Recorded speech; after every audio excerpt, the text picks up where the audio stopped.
les pages soient le plus réactives possible pour l'utilisateur final. Et donc, forcément, le travail sur le cache, pas « Merde, est-ce que tu as vidé le cache ?» Effectivement, il ne l'avait pas fait. Et une fois qu'il l'avait fait, ça marchait beaucoup mieux. Mais quand on me demandait pourquoi est-ce que, finalement, là, il a fallu vider le cache, et pourquoi est-ce que ça marche, eh bien, j'avais pas d'autre réponse que c'était de la magie. Donc, finalement, on va essayer de reprendre très basiquement qu'est-ce que c'est que le cache. Donc là, j'ai fait un petit schéma très simpliste. On a un client, là on va prendre le use case du web. A priori, ici dans cette salle, on a tous un jour ou l'autre tapé une URL sur le navigateur et appuyé sur Entrée. Donc on va s'intéresser à ce use case-ci. Donc on a le client, le navigateur de l'utilisateur, et on a un serveur distant. Le serveur distant, c'est ce qui va processer le code, ce qui va processer la requête.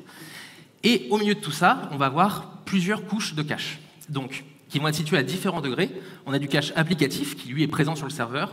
On a du cache client, qui est présent sur le navigateur. Et on a potentiellement d'autres niveaux de cache qui peuvent être placés en proxy, par exemple.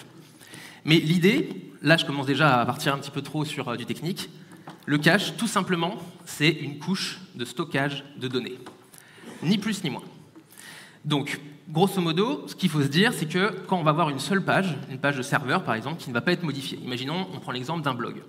Un blog, il n'y a pas de nouvel article qui est posté pendant une semaine. Et bien c'est dommage de dire que pendant une semaine, on va à chaque fois requêter le serveur, exécuter du code pour finalement afficher la même page, le même code HTML qui va être retourné systématiquement à l'ensemble des utilisateurs non connectés du site. Donc, si on prend une première petite analogie, on va se rappeler un petit peu de l'époque où on était des lycéens, donc en train de travailler pour un contrôle d'histoire qu'on a le lendemain, donc on travaille la veille au soir forcément. Et bien là déjà, on est en train de faire de la mise en cache. On prend l'information qui est stockée dans un livre d'histoire et on la met dans une couche de stockage de données qui est notre cerveau. Comme ça, le lendemain, lors du contrôle, on peut appeler directement cette couche de stockage de données. Et si on va un peu plus loin même, l'anti-sèche planquée dans le segment et qu'on se contente de renvoyer une page HTML, eh bien, forcément, on gagne en performance puisque le serveur n'est pas rappelé et l'information qui est déjà présente quelque part est renvoyée immédiatement au navigateur. Et le deuxième intérêt qu'on peut voir comme ça, c'est une histoire de coût. Donc, par exemple, forcément, à qui on demande un travail sur la composition de l'Assemblée nationale. Donc, il va faire une fois le travail, il va regarder les différents groupes qui composent l'Assemblée nationale, la composition de ces groupes, et ensuite, logiquement, pendant 5 ans, il ne devrait pas avoir à refaire ce travail. Il devrait pouvoir ressortir exactement la même information, systématiquement, pendant 5 ans, dans la majorité des cas. Tant que le max age n'est pas dépassé, et une fois que la requête va arriver après le max age, le serveur sera à nouveau rappelé pour obtenir de la donnée fraîche. Le deuxième stage, le serveur sera à nouveau rappelé pour obtenir de la donnée fraîche. Le deuxième, le serveur sera à nouveau rappelé, alors que si c'était une deuxième personne qui appelait pour du français, on lui aurait retransmis immédiatement la donnée. Si on reprend l'exemple de notre petit journaliste, typiquement, il a son information qui est construite sur la composition de l'Assemblée, mais selon la langue de l'interlocuteur qui lui demande, il va devoir adapter sa réponse. Donc si on est sur quelqu'un de germanophone ou de lusophone, par exemple, il ne va pas pouvoir lui répondre de la même façon qu'une personne francophone. Et par contre, une fois qu'il a envoyé la réponse à chacune de des personnes qui parlent cette langue, il va pouvoir la mettre en cache et la redonner ensuite. C'est ce qui se passe par exemple sur le site google.com. Quand vous y allez, c'est une seule et même URL, mais selon que votre navigateur soit paramétré en allemand ou en portugais ou en français, vous n'aurez pas la même page qui va s'afficher. Le langage sera différent. La notion de contexte, c'est la seule parmi les 3 leviers qu'on va voir qui peut être potentiellement dangereuse si elle est mal appliquée.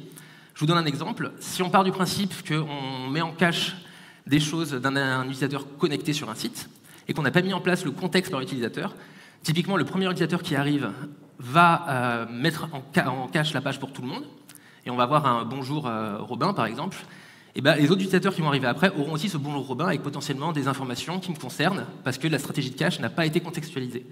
Et ça, c'est quelque chose qui j'ai déjà vu par exemple dans un cas concret d'utilisation. Donc si on reprend l'exemple de l'Assemblée nationale, donc tout à l'heure on a dit qu'une élection c'était une composition parlementaire pour 5 ans. L'actualité récente nous a montré qu'il pouvait se passer des choses. Et là, typiquement, on ne veut pas que notre journaliste aille rechercher l'information systématiquement tous les jours pour vérifier s'il n'y a pas eu des modifications. En cas d'événement externe, donc une dissolution, une démission, des législatives anticipées, il doit être mis au courant pour pouvoir, lui, de son côté, savoir qu'il a besoin de requêter à nouveau l'information à la source. Donc là, pour illustrer ça, on va prendre un exemple tout bête, un blog animalier. Un blog qui a 4 pages principales. Donc la page d'accueil qu'on voit ici, avec les tous les articles sur l'ensemble des animaux, et on a trois catégories, animaux de la mer, animaux de la forêt et animaux de la ferme. Donc là maintenant, imaginons, je veux créer une page, un nouvel article sur les dauphins par exemple. La stratégie bourrine, ça pourrait être de dire que dès lors que j'ai une modification sur mon site, je vais invalider l'ensemble des caches. Ce qui est dommage, c'est parce qu'on a la page animaux de la forêt et la page animaux de la ferme qui, quant à eux, a priori, ne devraient pas être impactés par ce nouvel article. Et ce serait dommage de devoir à nouveau le requêter. Donc là, par exemple, je clique sur animaux de la mer, j'ai mes 2 articles, et je vais avoir mon 3e qui doit apparaître, mais pas sur les 2 autres, forêt ou ferme. Donc là, dans le code, on va mettre en place ce qu'on appelle des cache tags. C'est des étiquettes. Chaque page va pouvoir avoir une ou plusieurs étiquettes. Et en fonction de l'article qu'on va poster, on va invalider certaines étiquettes. Si on schématise, sur nos 4 pages, on a une page donc accueil qui, elle, prend les 4 tags. Dès lors qu'il y a une invalidation qui est faite sur chacune des catégories, ça va être répercuté sur la page d'accueil. Et de la même façon, on va avoir une étiquette unique pour chaque page, pour la forêt, ferme ou mer, qui correspondent à chacune des différentes pages. Et bien là, si je crée mon article sur les dauphins, je vais valider uniquement ces 2 cache tags-ci. Donc ça se passe en fait via du code. Quand la personne est dans son back-office en train de créer son article de blog en disant la catégorie c'est animaux de la mer, via le code, j'invalide uniquement ça. Je le repasse via toute la chaîne des différentes couches de cache, et chacune sait qu'elle doit invalider uniquement cette partie-ci, uniquement ces 2 pages-là, et les 2 autres restent inchangés et peuvent être à nouveau requêtés directement par le cache. Donc, avec ce qu'on vient de voir avec ces 3 leviers-ci, déjà, on peut résoudre à peu près 90 à 95% de tous les problèmes de performance. Il y a d'autres choses qui existent, on ne va pas parler là, notamment au niveau du protocole HTTP, il y a les choses de e-tag où on peut requêter le serveur pour lui demander de hasher la page et récupérer juste une clé de chiffrage pour savoir si elle est invalidée ou non. Mais donc si on reprend juste ces 3 éléments-ci, on a donc le temps, le max age, le contexte, qui est celui qui est le plus, sur lequel on peut le plus être pris à défaut, donc il faut le mieux travailler, et l'invalidation. Typiquement, une invalidation, ça peut arriver que la volonté, c'est qu'on mette forcément un max age le plus long possible.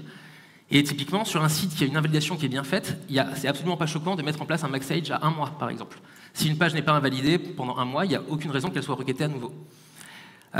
Et une fois que cette invalidation est mise en place, on peut très sereinement se dire que de toute façon, dès qu'il y a un système d'invalidation qui est bien mis en place, mes pages seront invalidées, puis requêtées à nouveau, et il n'y a aucun souci à mettre en place un cache de 1 mois, voire 1 an à ce niveau-ci.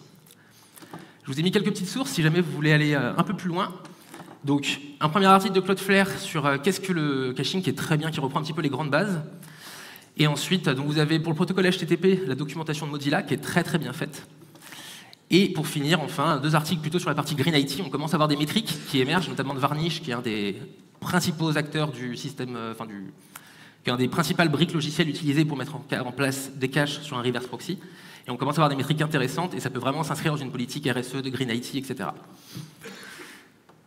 Et un immense merci de m'avoir écouté. Merci à BDX.io pour l'organisation. Merci à mes collègues donc sur du Symfony ou du Drupal ou du WordPress. T'as déjà tout ça t'as une API qui est mise à disposition. Et après, sur chaque contenu, tu peux définir, ça va être des caches qui vont être plus ou moins précis ou plus ou moins génériques.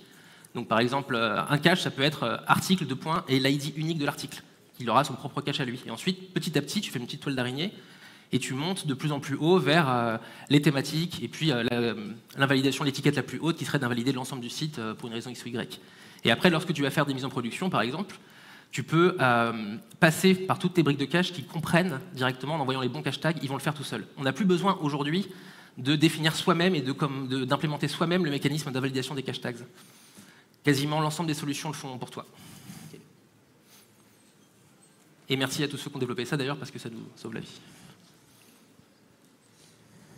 On a encore le temps pour une question, si vous voulez.